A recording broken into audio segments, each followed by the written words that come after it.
Makeup is fun, but it's kind of hard when you're trying to make it look completely natural, almost as if you're not wearing any makeup at all. It's a lot easier to get into makeup and to get everything down when you're not trying to hide the fact that you're wearing makeup.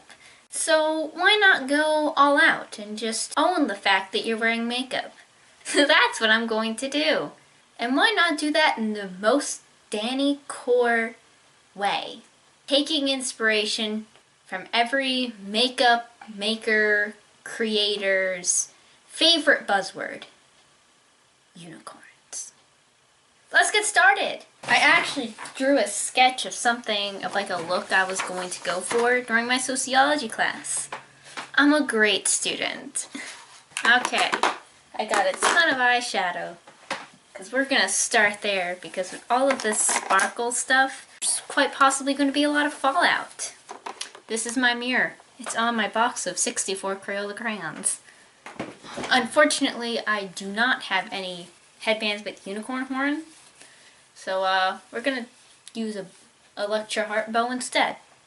I was very into unicorns as a child, and I still am now, but it's sophisticated, if I'm allowed to say that.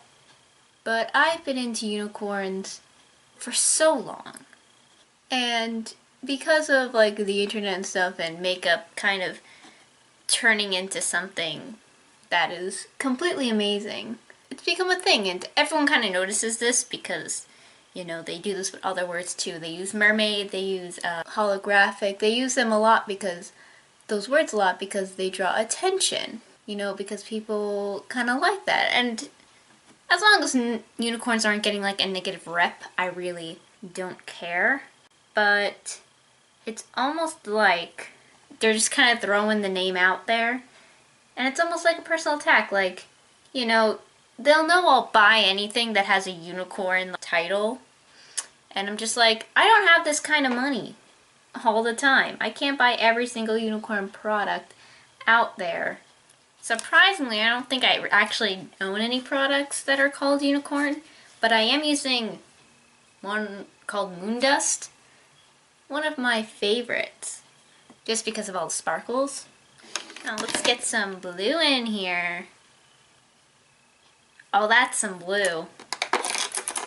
That's some absolutely gorgeous blue. If the angle is suddenly a little different, it's because my camera fell. Add some sparkles. I don't know if you can't really see the pink from this angle, but it's pink. It kind of just looks like I have blue. But that's kind of the point. Now time to move some pink down. If you remember what I said this wasn't going to be a natural look. They know I'm wearing makeup. I'm gonna make it very obvious. I want someone to see me from a mile away and be like, she's got some sparkling pink shadow going on. And they will be right. They will be absolutely right. I will have pink eyeshadow on, and I'm going to absolutely dazzle everybody. This works. I really hope this works. Oh, that was very liquidy. That did not look promising. I'm not going completely for a full coverage, like make me look like I got no eyebrows, because I'm gonna put stuff on top of it anyway. Amazing! This is kind of cool. I'm not planning on fooling anybody, like they know I have eyebrows underneath here. But for a second, it's fun. And isn't that what makeup's about? Having fun with makeup should just happen. You know, I'm not good at it. And I know. I'm absolutely aware of it. But that shouldn't stop me from just doing this once in a while. I find color correcting to be quite amazing. I actually tried color correctors at first for acne, because I do have acne, because I'm a human teenager and I'm not immune to it. But then I started looking at what some of the other colors did, because I bought I have the NYX thing where it's like all these 6 colors, and I was like, what do these other colors do? I found out that this yellow one was for veins. Because, you know, people have veins, and they show through on the face, and if you, depending on what color the veins are, you use the correct color, corrector and, you know, it neutralizes it. I have veins that go on under my eyes. You can't see them because I have the color corrector on. I had them and I'm so self-conscious about them.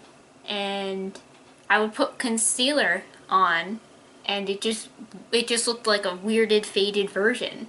And, you know, I was like, man, like, what am I supposed to do? Am I just really hopeless? And then I tried the color corrector. And does it work perfectly? Absolutely not! And that's when I learned that sometimes I just can't conceal everything. And, you know, I'm okay with that. Because the little bit of concealer that does helps me a lot. And I don't need to cover every single thing to, you know, feel comfortable. That's one of the biggest things I think that I've learned after practicing with makeup for a while. It's just that as much as sometimes it gets me down that I'm not finding something that works 100% and works perfectly and gives me that flawless look, I'm okay with that. Because you know what? I have veins under my eyes, you know? I have veins, you know, on my wrists and on my arms. And because I'm a human. And covering them, trying to cover them, is what I thought I had to do to feel happy. But you know what? I've come a long way that I'm like, you know what? When I try to cover them, that's enough for me. I'm pretty happy at that. That's one of the things I'm very proud of myself for doing, of just being like, yeah, I cannot do it. Now it's time for whatever the heck this is. I think that people who do feel comfortable wearing foundation eventually, or like all the time, they also learn that it's okay to look like cake face because they're like, yeah, I'm wearing makeup. Do you really think I look like this all the time? And I admire that also, because if there's one thing also that I just can't seem to feel comfortable with is I just can't fathom with being comfortable with cake face. And so every time I see someone who's just so okay with it, I'm just like, I planned on talking about unicorns more in this video, but I'm just talking about makeup because this is how I feel. Oh yes, it's time for liquid eyeliner.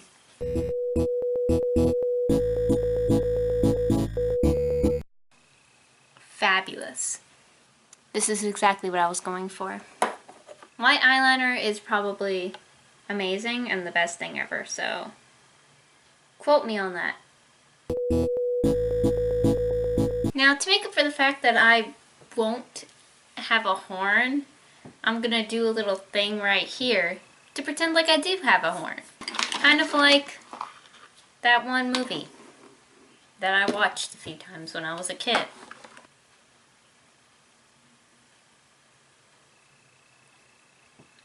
Amazing.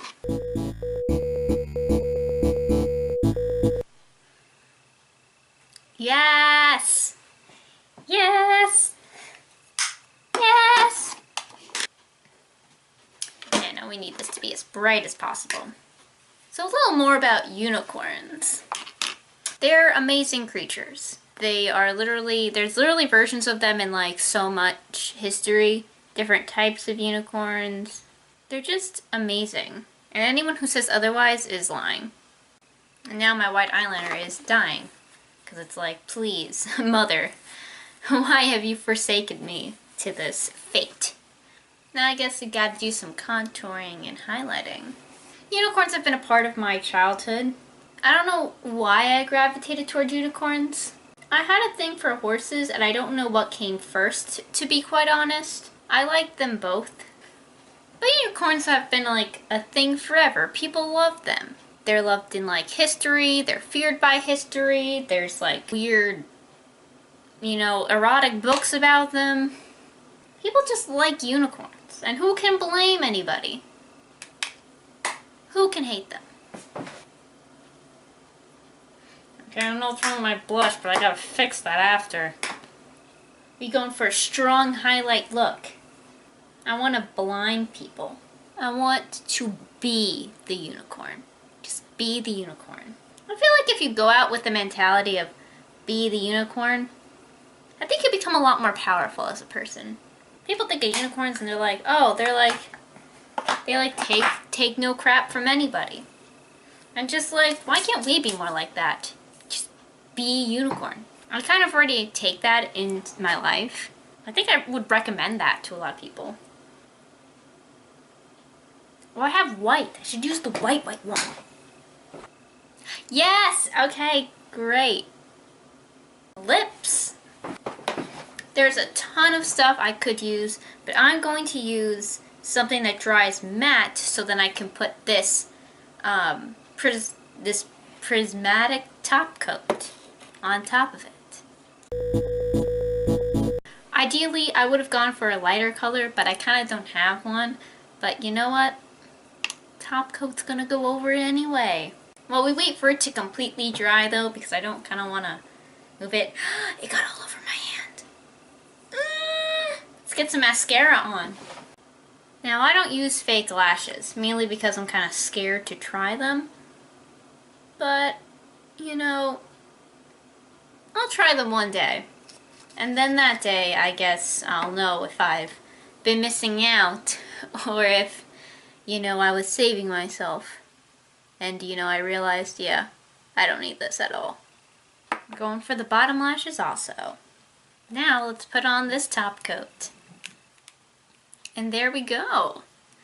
I think this is a fun look. So this is my look. And you know, I like doing makeup like this once in a while because you know what? Sometimes you just gotta dive into those colors that you feel like you're never ever gonna wear and just put them on for something fun. And you could do it with your, you know, mystical creature of choice. Mine just happens to be a unicorn. You can do it with fairy or mermaid. With mermaid you could do the scale thing. That seems pretty cool and I would love to try that. You can do it with a phoenix. I don't know, vampire. Hope you enjoyed me talking about makeup and unicorns and, you know, just enjoying yourself because that's something very important. This is also an early birthday present for my friend Liz. Happy birthday! Happy birthday! Yeah, so that's all for now.